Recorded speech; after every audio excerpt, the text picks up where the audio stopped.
Hi friends, welcome to my channel. Friends, నేను మరొక విషయం చెప్పాలి.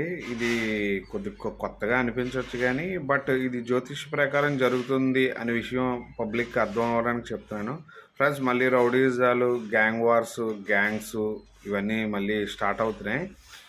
మీరు గమనించినట్టయితే అది 2025 నుంచే స్టార్ట్ అవుతుంది అనమాట. అంటే మీకు ఎలాగంటే మళ్ళీ రౌడీయిజం మనం ఎప్పుడు అనుకుంటాం, చాలా రోజులు అయింది కదా గ్యాంగ్ వార్స్, ఇలాంటి వార్స్, బ్యాచ్ల వైజ్ కొట్టుకోవడాలు, లేకపోతే ఏదైనా గుంపులుగా అంటే బ్యాచెస్ వైజ్ మళ్ళీ రౌడీయిజం అంటాం కదా. రౌడీయిజం స్టార్ట్ అయ్యే టైం వచ్చేసింది. మళ్ళీ జనాలు అంటే గ్రూప్స్గా డీల్ చేస్తూ ఫోర్స్ఫుల్గా అంటే జనాల్ని భయభ్రాంతులకు గురి చేసేటటువంటి రౌడీస్ అని చెప్పండి, లేకపోతే వ్యక్తులని చెప్పండి, వాళ్ళ బిహేవియర్ అని చెప్పండి, ఆ టైం స్టార్ట్ అవబోతుంది. ఆ టైం వచ్చేసి ట్విస్ట్ ఏంటంటే ఫిబ్రవరి నుంచే స్టార్ట్ అవుతుంది. జాగ్రత్తగా చూసినట్టయితే అంటే జనాలు లేకపోతే ఈ గ్రూప్స్గా తిరిగే వాళ్ళతో కొద్దిగా నార్మల్ పీపుల్ జాగ్రత్తగా ఉండడం మంచిది. అలాగని చెప్పి నేను బెదిరించడం లేదు, బట్ మీరు కూడా వాళ్ళని ఏమైనా కౌంటర్ చేయాల్సి వస్తే మీరు గ్రూప్గా పోలీసులని కానివ్వండి వాళ్ళని ఫాలో అవ్వాల్సి ఉంటుంది. లేకపోతే చాలా ఇబ్బంది పడే రోజులు. ఎందుకంటే గ్రూప్స్గా ఉండే పిల్లలు లేకపోతే గ్రూప్స్గా తిరుగుతూ ఉండే వాళ్ళకి కొద్దిగా నేను చెప్పేది ఏంటంటే కొద్దిగా జాగ్రత్తగా ఉండండి. ఎందుకంటే ఒక గ్రూపుగా ఉండే వ్యక్తుల మధ్యలో ఏదో ఒక ఇష్యూ జరుగుద్ది, లేదా ఒక గ్రూప్ వల్ల ఇంకో గ్రూప్కి ఇబ్బందులు కలిగేటువంటి సమయం.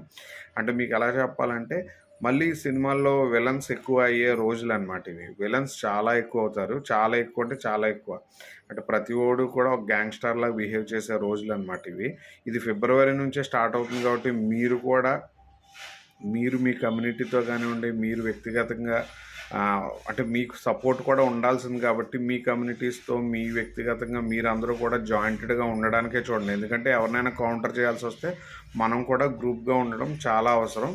ఆ గ్రూప్ని మీరు మెయింటైన్ చేయడం అని కాదు. ఇప్పుడు ఒక అపార్ట్మెంట్ అనుకోండి, మీ సొసైటీ బలంగా ఉండాలి, అలాగే కలిసికట్టుగా ఉండాలి. అలాగే కొందరు ఫ్యామిలీస్ ఉంటారు, మీరు కూడా ఫ్యామిలీ ఫ్రెండ్స్ని వాళ్ళందరితో కూడా అంటే ఒక బలమైన గ్రూప్గా ఉండేటట్టు చూసుకోండి. ఎందుకంటే ఒకరికి అవసరం చాలా పెరగబోతుంది. లేకపోతే అలాంటి గ్రూప్స్ ఇండివిజువల్గా ఉండే వ్యక్తిగత జీవితాల మీద చాలా ప్రభావం చూపిస్తారు. లైక్ సినిమాల్లో విలన్స్ అలాగా నార్మల్ పీపుల్ని ఇబ్బంది పెడతా ఉంటే ప్రేక్షక పాత్ర వహించాం. అలాంటి పరిస్థితికి రాబోతుంది కాబట్టి మంచి వాళ్ళందరూ కూడా మీరు ఫ్యామిలీస్తో ప్లస్ మీ చుట్టుపక్కల ఉన్న వాళ్ళతో హెల్దీగా ఉండి వాళ్ళందరూ కూడా ఒకరికొకరు సహాయం చేసుకునే విధంగా ఉంటారని నేను ఆశిస్తున్నాను. ఇది జ్యోతిష్యం పరంగా ప్రకృతిలో రేపు జరగబోయే సంఘటనలు. చాలా జాగ్రత్తగా ఉండండి.